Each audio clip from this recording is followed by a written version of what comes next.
Omika, Obidiako, Garth. These voices out of Zion are crying, take up a wailing for my people, for a voice of wailing out of Zion shall be heard. Take up a wailing for my people. You moaning women, take up a wailing for my people. Women will come from all over just to stand on holy ground, from the east and the west and the north and the south. These women will be put to the test, to cry out in one great voice, to atone for all of our sin. Then we shall be a great nation, and they shall atone for the nation's sin all over the world for men.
A lot of people don't realize, I'm not sure if I was recording, let me say that over again in the end.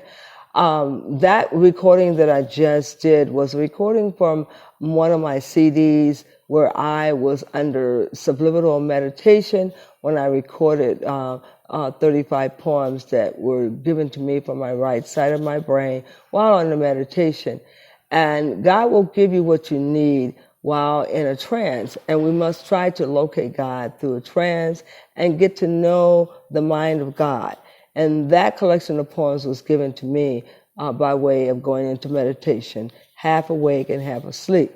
I want to say to those who are on a path and a journey that they're sick and tired of being sick and tired of losing when it comes to love, not developing a relationship, not being the best mother that they can be to their children, not advancing in the way of employment, just being overly fed up with what's going on in one's life. It is good to make a decision to make a turnaround and to say, I'm now going to get on a spiritual path. I'm on a journey and I'm not getting off the track.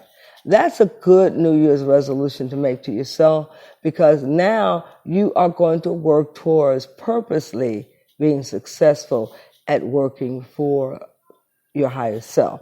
Remember that's you and God working together, and that you're not alone in that process. You're not doing anything within your own strength.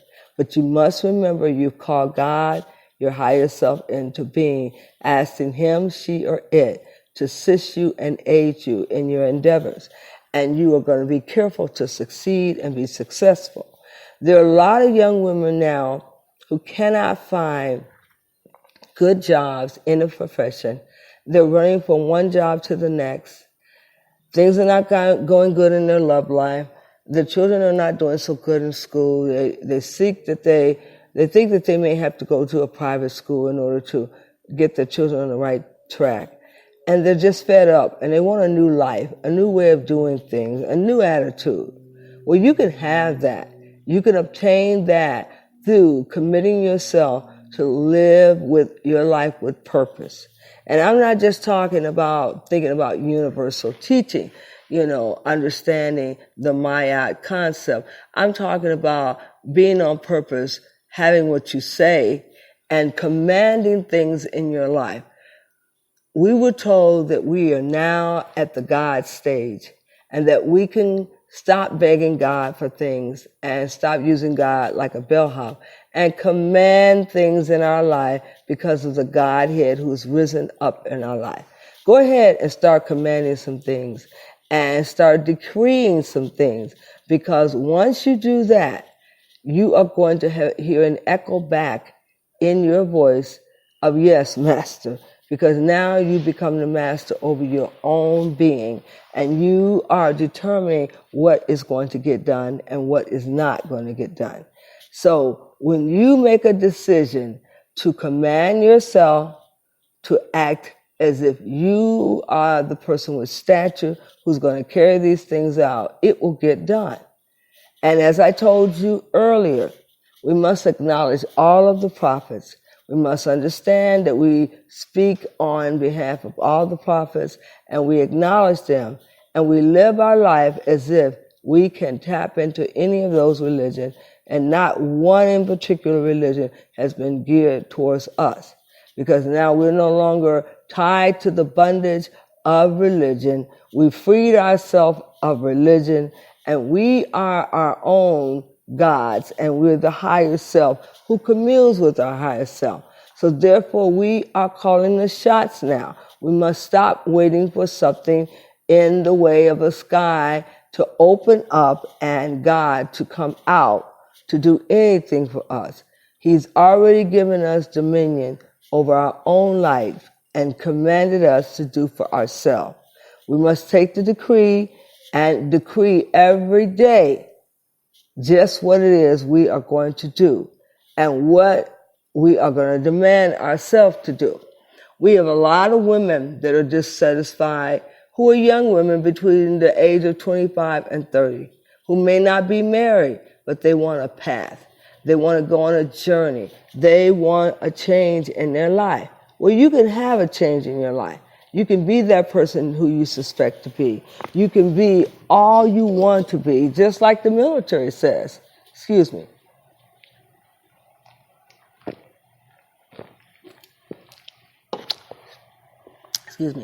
You can be all that you want to be. And my advice to the young women who are looking for a way and a path, I would say spend some time with yourself. Go into meditation. Hear from God, because that is where you hear from God. And allow God to speak to you about the things you have to clean up in your own life. And start working on being non-judgmental against others until you have actually met the mark and cleaned up the things in your own life. But it's very vital that you should take the time to go and look at your own life, look at what you could have been, should have been, would have been, and talk about which path you got to get on. There's so many of us that are off the path. We have missed the mark, and we're so far to the left that we don't even know how to get in the middle anymore. I say stay in the middle. And while you're staying in the middle, hopefully you won't slip to the right or to the left, but you will stay on a journey and a path. And then somehow, as you understand the goal is slow and steady, you move slow and steady towards your mark. But don't miss the mark. Remembering that we all sometimes fall short, but we get back on the path through confessing our sins openly to the Creator. He will be just enough to cleanse us of all our unrighteousness, and then we can start anew tomorrow and start on the path again. But remember, as long as we confess our sins, we become without sins. Each day we get the chance of starting all over again. But if we continue to hide sin in our heart and don't confess it, then it will become troublesome. Then we will be with sin. But just because we are practicing physicians in the area of metaphysics or in the area of Ifa, spirituality, icon. This doesn't make us anything. We're on a path just like everybody else, and we're striving to be the best individuals that we can. As you continue to strive, people will see your efforts, and they will be able to ask you, who called you on a path, and what path are you taking? Can you take me with you?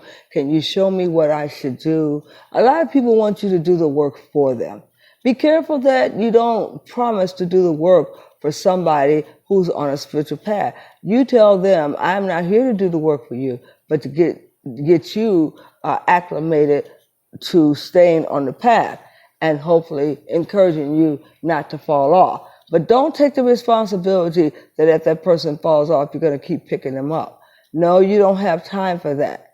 The best that you could do for them is to create a lecture for them that they can play over and over again. And when they feel like they want to fall off the path, they put the lecture on.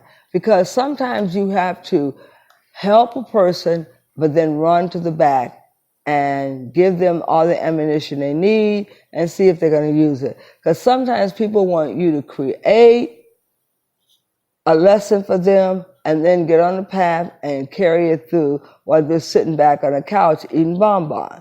Well, tell them no. I don't have time to mentor someone who really doesn't want to do the work. And they want to steal all of your exonerating gifts. They want to steal your gifts, and they want to be able to use your gifts. But the best way you handle that is to let them know you are here to set an example, to be a role model, and that's all you can be for them. So why am I just talking to African American women? That is because when we say women of color, somehow we get lost in the shuffle. And they think that we're very strong-minded and we could do everything and we don't need any help. And we don't get any. And here's the real kicker. Black folks get displaced all the time when they say women of color. They miss out on those black women, and they just use brown and yellow women to get the jobs and get in the position. We have got to stop thinking of others so much and think of ourselves first. There's nothing wrong with you putting the breathing mask on your nose first and then going to help others on the plane. Because if you can't save yourself, you can't save anybody else. But I wanted to make this audio tape for a few of my friends who've been seeking a path. And they're feeling like they're lost in life. I'm saying look alive, young ladies, because you're never going to be lost in life. And God will never, ever forsaken you, nor forget you. He has not forgotten about his finest. I want to encourage you that I don't know if you're playing in life about which path you want to be on. I don't know if you're trying to pick my brain. But what I will tell you is that you better be serious about what it is you say you want. Be careful of what you ask for, because you just might get it. God might give you a way of life and put you on a path, and you may have more to handle than what you know, and may be called to stand in a position of leadership. And now you really have to perform. I've had a lot of women come to me that want to pick my brain, and come to find out that they're shallow on the inside and they're not made up of anything of substance. I'm warning somebody that they better get right with themselves, not just with God, but themselves. Make a commitment to yourself of what it is you're going to do for yourself and stick to it. And then reach out and start helping other women, because they're going to see the gifts you hold and they're going to want to be around you. But I'm not talking about this old-time magic where women are burning red candles on men, trying to control their pocketbook, trying to control them, or where women are out there pretending that they can do a reading on you and change your life. Only Oromala has the ability to alter the day of death and change one's life. But if you're out there burning candles to try to get control, and you're trying to make people lose their mind, I'm gonna tell you, like Aretha Franklin said, you're trying to make people lose their mind. You better be careful that you don't lose your own. And that's what's happening to a lot of women who are practicing in the area of card shuffling and card reading and saying that they are a witch. That does not make you a witch, my love. And please do not tell anyone that that's what you are. You must understand there is a witch hunt out there, and you might be the next one they're looking for. So stay tuned for my next segment on the journey towards spiritual lifestyle. Oh, double.